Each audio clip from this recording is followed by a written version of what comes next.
여러분 2020년 마지막 날입니다.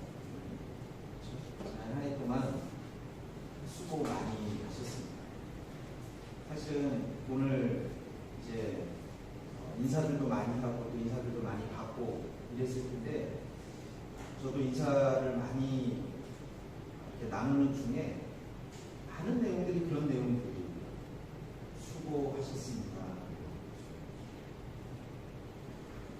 여러분 이렇게 건강하게 이렇게 잘 살고 있는 것만으로도 충분히 수고하셨습니다.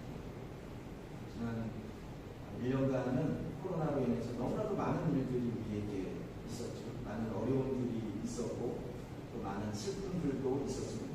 때때로 이해할 수 없는 그런 사건들도 우리 가운데 있었습니다. 언제쯤 이 모든 것들이 다 끝이 날까 걱정스러운 한 해가 바로 지난 날이었습니다. 때로는 우리가 그런 일들 가운데 왜 이런 일들이 나에게 일어나는가 의문을 품기도 하고 하나님을 원망하기도 했었습니다.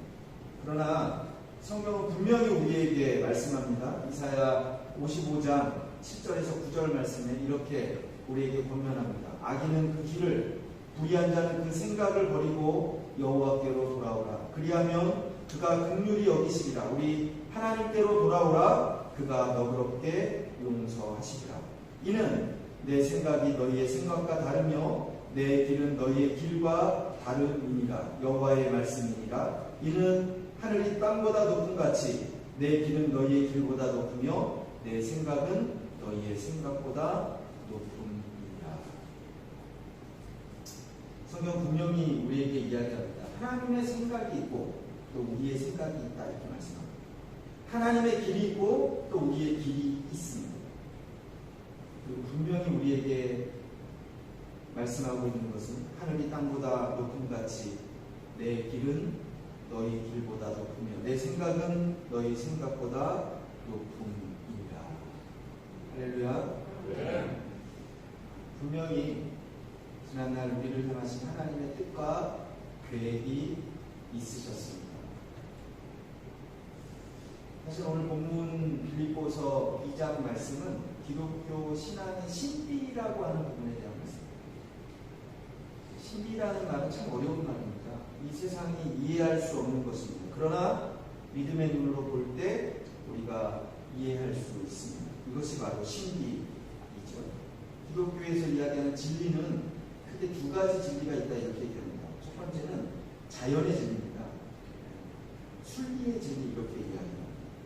갈라디아서 6장 7절 이하의 말씀에 보면 스스로 속이지 말라. 하나님은 만물이 여김을 받지 아니하시나니 사람이 무엇으로 심든지 그대로 거두리라. 자기의 육체를 위하여 심는 자는 육체로부터 썩어진 것을 거두고 성령을 위하여 심는 자는 성령으로부터 영생을 거두리라. 우리가 선을 행하되 낙심하지 말지니 피곤하지 아니하면 때가 이름에 거두리라. 이 진리죠, 진리. 이게 순리적인 진리입니다. 사람이 무엇으로 심든지 그대로 거두리라. 여러분, 이것은 자연의 법칙이기도 합니다. 우리 그렇게 얘기하죠. 콩 심은 데는 콩이 나고 팥 심은 데는 팥이 납니다. 그런데요, 기독교 안의 진리는 또 하나, 또 다른 진리가 하나 있어요. 그건 뭐냐면 역설적인 진리라는 거죠. 역설적인 진리. 그러니까 항상 자연 법칙만 있는 거 아니죠. 역설적인 진리가 있습니다. 기독교 신앙의 역설적인 대표적인 몇 가지를 이야기할 때 그렇게 얘기합니다. 사랑은 주는 것이죠. 그렇죠? 주면 없어지는 것 아닙니다. 놀라운 것은 주면 풍성해집니다. 이게 참 이상한 역설적인 거죠. 주면은요 풍성해집니다. 전도서 11장 1절 말씀에 보면은 너는 내 식물을 물 위에 던지라. 여러 날 후에 도로 찾으리라. 그러니까 세상의 진리는 가지고 있으면 풍성해지는 겁니다. 쓰면 없어지는 거죠. 그렇죠? 그래서 열심히 저축하고 아끼고 그런데 기독교의 진리는 그렇지 않아요. 사랑을 주면요 더 풍성해집니다. 나누면요 더 풍성해집니다. 또 하나 역설적인 진리를 얘기할 때 그렇게 얘기합니다. 죽으면 삽니다. 죽어야 삽니다. 한 알의 밀이 땅에 떨어져 죽지 않으면 한 알 그대로 있고 죽으면 많은 열매를 맺느니라. 죽으면 사는 거예요. 우리가 에스더서를 보면 에스더 왕비가요, 아하수에로 왕에게 나아갈 때 그렇게 나갑니다. 내가 죽으면 죽으리라 그랬어요. 죽었나요? 아니요. 죽으면 사는 거예요. 그 기독교의 역설적인 질문입니다. 또 하나 대표적인 역설이 바로 오늘 본문입니다. 그게 뭐냐면 낮아지면 높아집니다. 세상은요 자꾸 높아지려고 합니다. 자꾸 올라가려고 합니다. 그럴 때 오늘 말씀이요, 이게 역설적인 진리예요. 낮아지면 높이십니다. 정확하게 내가 낮아지면 하나님이 높이십니다. 이게 비밀이고 이게 진리고 이게 여러분 역설적인 진리입니다. 기독교에. 그러니까 우리가 분명히 알아야 돼요. 믿음의 사람들은 내가 높아지기 위해서는 어떻게 해야 되는가? 말씀대로 보면 그런 거예요. 내가 낮아져요. 그래서 신비입니다. 비밀입니다. 그러니까 오늘 본문은 이 빌립보서, 사도 바울이 빌립보 교회에 보낸 편지의 말씀입니다. 그러니까 바울 서신이라고 얘기하죠. 사도 바울의 편지입니다. 편지. 그런데 오늘 우리가 읽었던 빌립보서 2장 5절에서 11절 말씀인데 이게 아주 신비의 말씀, 어려운 말씀입니다. 두 부분으로 딱 나뉘어, 정확하게 두 부분으로 나뉘어서 이거 잘 요약하고 또 이해해야 되는데, 먼저 첫 번째 부분은 5절에서 8절까지 말씀. 두 번째는 9절에서 11절까지 말씀. 9절에서 11절. 한번 우리가 5절에서 8절 말씀을 같이 한번, 이게 첫 번째 부분입니다. 한번 같이 한번 읽어보겠습니다. 시작. 너희 안에 이 마음을 품으라. 곧 그리스도 예수의 마음이니 그는 곧 하나님의 본체시나 하나님과 동등됨을 취할 것으로 여기지 아니하시고 오히려 자기를 비워 종의 형체를 갖추사 사람과 같이 계셨고 사람의 모양으로 나타나사 자기를 낮추시고 죽기까지 고통하셨으니 곧 십자가에 죽으시니라. 오늘 이 첫 번째 부분 그겁니다. 사람의 모양으로 나타나셨으며 자기를 낮추시고 죽기까지 고통하셨으니 곧 십자가에 죽으십니다. 이 핵심은 자기를 낮추셨어요. 이게 첫 번째.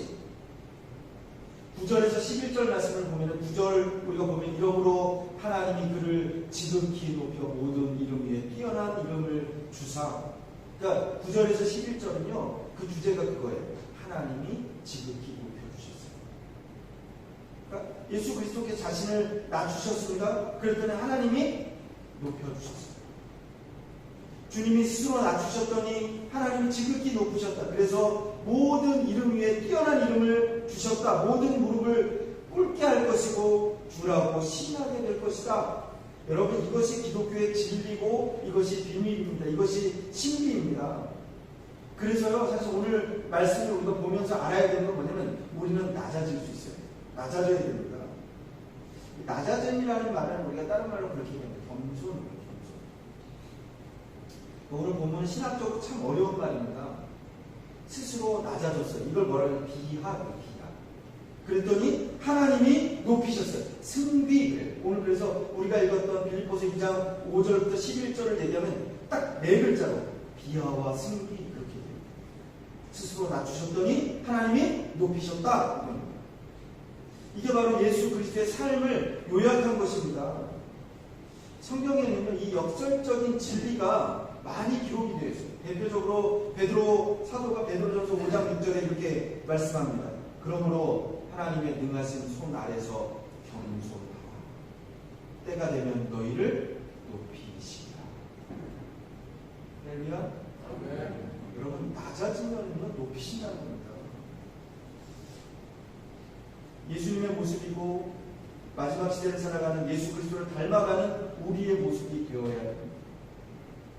그런데 사단은 마지막 시대에 전략을 짰는데 그게 교만입니다. 그래서 스스로 낮아지게 하지 않고 어떻게 하면 스스로 높아지도록 합니다. 자꾸 높아지려고 합니다.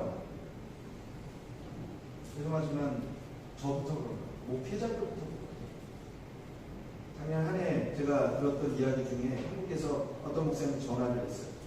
전화를 했는데 그런 얘기를 교회가 시험이 될 때 코로나로 시험에 든 게 아닙니다. 무슨 얘기냐면 그 교회 장로님이, 수석 장로님이 노회에 부노회장 선거에 나갔대요. 그러니까 부노회장이 되면 나중에 또 노회장도 되고 막 이렇게 높아지는 거죠. 다 될 줄 알고 막 목사님도 밀고 막 그냥 온 교회가 그걸 다 밀었어요. 그런데 그렇게 운동을 하고 힘을 쓰고 그랬는데 결국은 이분이 떨어졌어요. 그랬더니요, 그 장로님이 시험에 들었어요. 시험에. 장로님만 시험에 든 게 아니고 목사님도 시험에 들었어요. 여러분 자꾸 높아지려고 하고 자꾸 넘어집니다. 여러분 분명한 것은 이것은 예수님의 방법은 아닙니다. 예수님은 겸손이고 낮아지는 것입니다. 겸손은 두 가지입니다. 두 가지 우리가 얘기하죠. 첫 번째, 겸손은 나를 낮추는 게 겸손이에요. 나를 낮추는 거. 그렇죠? 이게 바로 예수님의 방법이에요. 두 번째, 또 다른 게 있는데 겸손이 뭐냐면 남을, 다른 사람을 어떻게 하는 게 겸손이냐면 높이는 게 겸손입니다. 나를 낮추는 것도 참 못하는데 다른 사람을 높이는 건 더 못하는 것 같아요. 왜 그런지 아세요? 그게 바로 교만 때문에 그렇습니다. 교만 때문에. 예전에 우리 교회 부목사님 중에 전나무 목사님 있었죠. 그죠?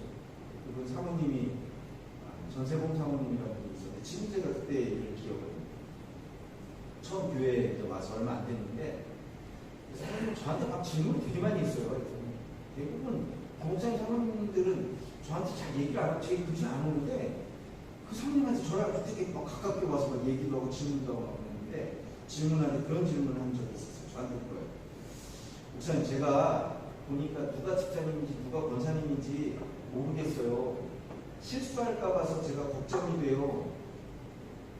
저한테 그런 이야기를 하셨어요. 그러니까 그분한테 이렇게 대답했어요. 물론 이제 직분은요 계급 아닙니다. 뭐가 높고 뭐가 낮다 이거 계급 아닙니다. 그렇지만 직분을 불러주는 거 되게 중요합니다. 그렇죠? 직분대로 불러주는 거 되게 중요합니다. 제가 그 사모님한테 그렇게 했어요. 모르면 그냥 다 높여서 불러주세요. 무슨 말인지 아시겠어요? 그냥 모르면 다 권사님이라고 부르세요. 그러면요 집사님한테 권사님 괜히 기분 좋은 것 같아요. 시험이 안 돼요. 근데 권사님한테 집사님 부르면 저 사람이 날 무시하나 이런 생각을 안 됩니다. 다른 사람을 높여주면 내가 낮아진다고 생각하나 봐요. 여러분 다른 사람을 높이면요 하나님은요 더 높이십니다. 오늘 말씀이 그거죠. 내가 낮아지면 하나님 나를 높이십니다. 얼마 전에 우리 교회에 다른 교회 교인이 왔어요. 저랑 부목사님을 같이 있는데 다른 교회 교인이 왔어요. 그분이 왜 왔냐면 우리 교회에 커피를 사러 왔어요. 근데 그분이 예전에도 저 자카르타 교회에 출석하고 있는 교인이고 또 우리 교회도 자주 이렇게 오셨던 분이에요. 저랑도 인사하고 잘 아는 분입니다. 이름도 알고 아이들도 알고 다 아는 분이에요. 교회 성도니까 교회에 대해서 너무너무 잘 아는 분이에요. 평일인데 부모사님이랑 저랑 같이 회의를 하고 있는데 오셨어요. 근데 커피를 사겠다고 하니까 성경 대신 그 목사님이 커피를 이렇게 드렸어요. 여러분 교회 다니는 사람 다 알잖아요. 그렇죠? 우리 부목사님한테 뭐라고 그러냐면 선생님 이거 얼마예요? 너무 깜짝 놀랐어요. 왜 저렇게 부가? 목사님 이거 다 할 텐데. 여러분 직분대로 부르는 거 되게 중요합니다. 여러분 다른 사람 높여주시길 바랍니다. 겸손하지 못하면요 아주 중요한 걸 우리가 잊어버리고 있어요. 겸손하지 않으면요 하나님이 그 사람을 어떻게 해서든지 겸손하게 만드세요. 그러더라고요. 예전에 제가 터키에 갔을 때 선교사님들을 이렇게 만났는데 어떤 선교사님 한 분이랑 한참 동안 이야기를 하는데 주제가 뭐냐면 자녀에 대해서 이야기를 했어요. 근데 그분이 그런 얘기를 하더라고요. 선교사들끼리 모여서 이야기를 할 때 절대로 얘기하지 말아야 되는 주제가 하나 있대요. 그게 뭐냐면 자녀에 대한 이야기죠. 그거 이야기하면 상처받아요. 우리 아이가 좋은 대학에 가서 그런 상처받아요. 제가 왜 이야기하는 목회자들도 나이가 들면서 결국은요, 점점점 깨닫게 되고 고백하게 되는 건요, 자녀 문제는요, 단순할 수밖에 없어요. 그러니까 너무 자랑하지 마세요. 여러분, 겸손해지시길 바랍니다. 더 겸손해지세요. 우리 교회는 항상 표어가 있다고 얘기하잖아요. 주보에. 세 가지입니다. 칭찬하는 교회, 자랑하는 교회, 남을 나보다 낫게.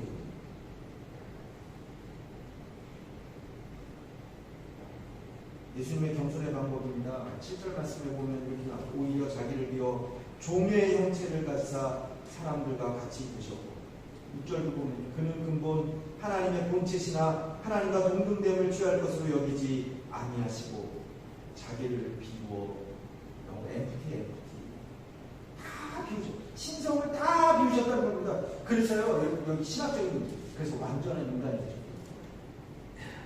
그래서 예수님을 가르쳐 그렇게 완전하신 하나님, 완전한 사람, 인간.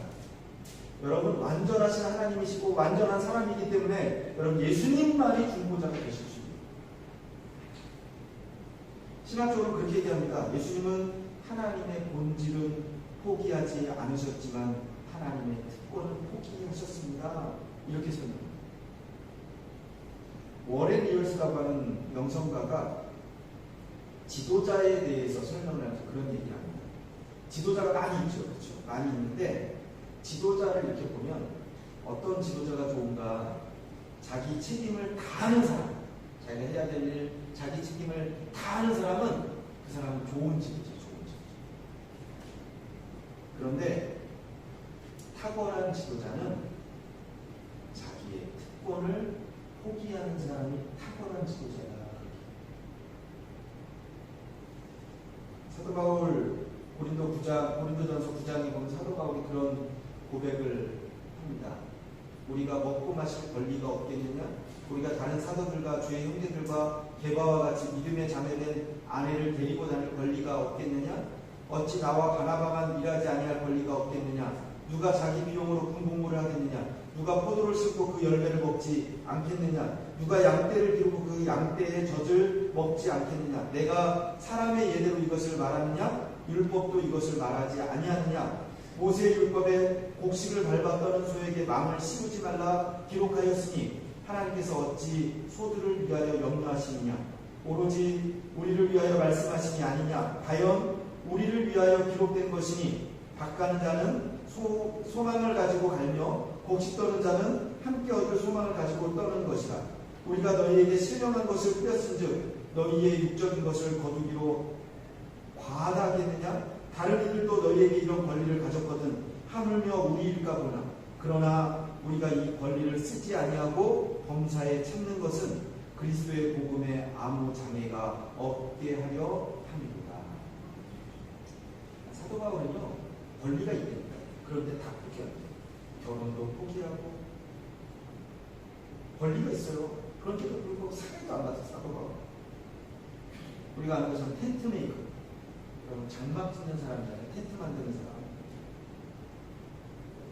그래서요, 가장 예수님 닮았던 사람들을 기독교 역사상에서 얘기할 때 어떤 사람들은 사도 바울을 얘기합니다. 우리 옛날 찬양도 있잖아요. 예수님처럼 바울처럼 그렇게 살 순 없을까? 그렇게 찬양하잖아요. 여러분, 예수님 특권을 포기하셨습니다. 여러분, 특권을 포기해본 적 있나요? 그래야 전부가 되는 겁니다. 희생을 해야지, 특권을 포기할 줄 알아야 여러분, 교회가요 성장할 수 있고 전도가 되는 겁니다. 헨리 나우렌이라고 하는 카톨릭 사제가 있습니다. 이분이 교수예요, 교수. 어디 교수냐면 하버드 대학교 교수입니다. 정말 유명한 분입니다. 똑똑하고 유명한. 그런데 이분이 어느 날 하나님의 부르심을 받았어요. 그래서 하나님의 부르심을 따라서 다른 곳으로 가서 일을 하는데 캐나다의 작은 공동체에 가서 일해라. 그래서 그곳에 가서 순종하고 갔습니다. 이분이 교수니까 아주 석하게 세계적이에요. 그런데 그분이 가서 섬기는 데는 어떤 데였냐면 지적 장애인을 섬기는 자리였어요. 다 같이. 그러니까 이 사람이 갖고 있는 학문이 아무것도 필요가 없는 곳이었어요. 그런데 그곳에 가서 그 장애인을 섬기는 거예요. 그렇게 섬길 때 그 공동체 안에서 영성가로서 가장 아름다운 글을 쓰게 됩니다. 그리고요, 많은 사람에게 영성가로서 하나님의 사람으로서 우뚝 서게 됩니다. 그 글을 보면 이런 내용이 있습니다. 그리스도의 리더십의 길은 세상처럼 저 높은 곳을 향하는 것이 아니라 그것은 십자가로 직결되는 저 낮은 곳으로 향하는 움직임입니다. 여러분, 참으로 높아지기를 원하는 사람은 정답이 딱 하나 있습니다. 자기 자신을 낮아지는 것을 배워야 합니다. 예수님처럼 자기를 쳐서 복종시켜야 합니다. 이제 2020년이 끝났어요. 2021년입니다. 우리 교회가 많은 것들을 계획합니다. 특별히 교회 건축을 계획합니다. 우리 교회가 좀 높아지기를 원합니다. 어떻게 할까? 딱 하나예요. 정말. 우리 교회가 좀 더 겸손한 교회가 되기를 소원합니다. 하나님 여러분을 높이시길 바랍니다. 방법은 딱 하나예요. 낮아지길 바랍니다. 내가 낮아지고 하나님을 높이십니다. 오늘 말씀의 제목이 그래서 다른 거 아닙니다. 하나님 높이시는 하나님 높이시는 성도. 2021년은 하나님이 우리 교회를 높이 들어서 사용해 주시길 간절히 소원합니다. 여러분을 높이 들어서 사용해 주시길 주님의 이름으로 축원합니다. 다시 한번 기도하겠습니다.